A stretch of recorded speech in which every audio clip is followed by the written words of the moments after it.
Assalamualaikum warahmatullahi wabarakatuh. Kembali lagi ke channel YouTube saya Yanisa Fitri. Break my heart. The city's gonna love me, then leave me alone.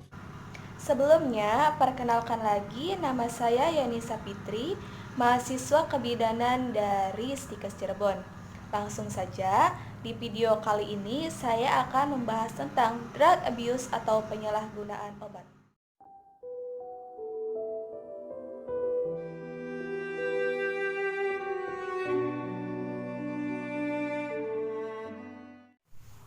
Langsung saja, penyalahgunaan obat atau drug abuse ini adalah cara menggunakan obat tersebut untuk kesenangan pribadi atau golongan saja.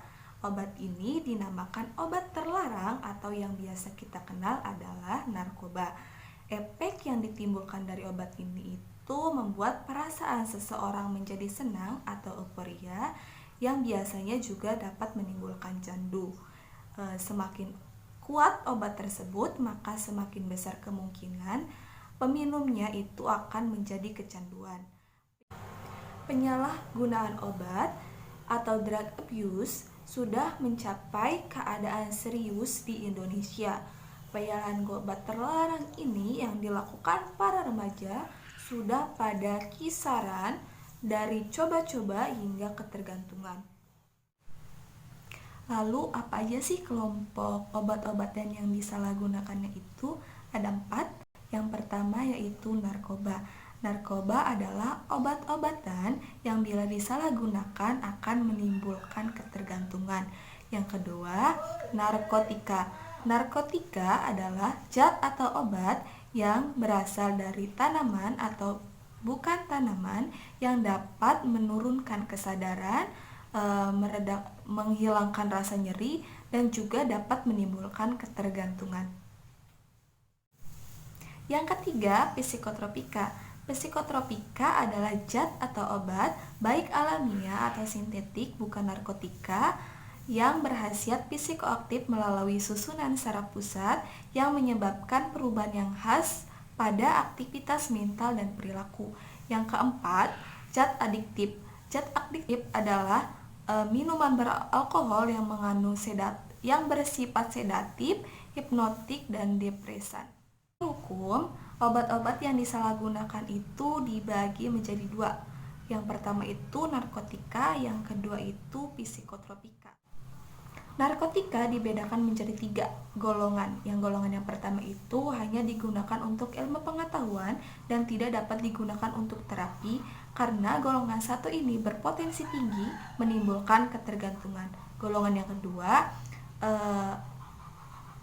pengobatan menggunakan golongan kedua ini digunakan sebagai pilihan terakhir untuk terapi dan juga bisa untuk pengetahuan. Golongan 2 ini juga berpotensi tinggi menimbulkan ketergantungan. Yang ketiga, golongan ketiga yaitu golongan ini digunakan pengobatan, bisa untuk terapi dan juga ilmu pengetahuan. Yang kedua, psikotropika.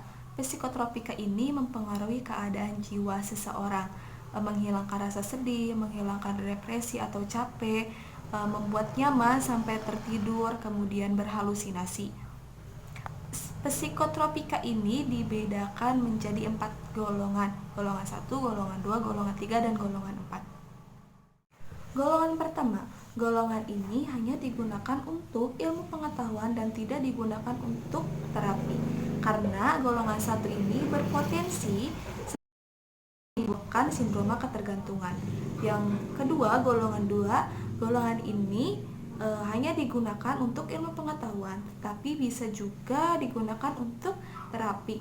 Golongan 2 ini menimbulkan resiko tinggi menimbulkan sindroma ketergantungan.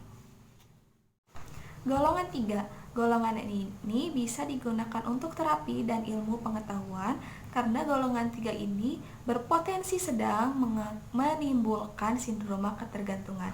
Golongan 4, golongan ini bisa digunakan untuk pengobatan, terapi, atau tujuan ilmu pengetahuan, karena golongan 4 ini berpotensi ringan menimbulkan ketergantungan. Lalu apa aja sih efek yang ditimbulkan dari penyalahgunaan obat ini? Ada toleransi, ada efek kumulatif, resistensi, halusinogen, depresan, terus ada kekakuan tungkai, miosis, analgesik, terus depresi respirasi, dan masih banyak lagi yang menurut saya banyak sekali efek yang ditimbulkan dari penyalahgunaan obat ini. Lalu bagaimana sih solusi atau cara mengatasi penyalahgunaan obat atau narkoba ini? Penyalahgunaan obat ini sangat berdampak negatif baik bagi diri sendiri ataupun orang lain sehingga perlu diminimalisir. Pencegahan ini yang perlu dilakukan itu melalui keluarga karena sumber pendidikan yang paling utama dan pertama itu adalah keluarga. Rata-rata remaja yang menggunakan obat terlarang ini kurang kasih sayang dari keluarganya. Lalu upaya lain untuk mengatasi narkoba ini yaitu melakukan razia secara rutin dan mendadak. Yang kedua, melakukan kerjasama dengan pihak berwenang untuk melakukan penyuluhan tentang narkoba. Yang ketiga, pendidikan moral dan keagamaan harus lebih ditingkatkan kepada mahasiswa. Yang keempat, guru mengawasi gerak-gerik siswa karena rata-rata transaksi narkoba ini banyak dilakukan oleh siswa. Mungkin itu saja video saya tentang drug abuse atau penyalahgunaan obat. Mohon maaf bila ada kesalahan dalam pengucapan. Wabillahi taufiq wal hidayah. Wassalamualaikum warahmatullahi wabarakatuh.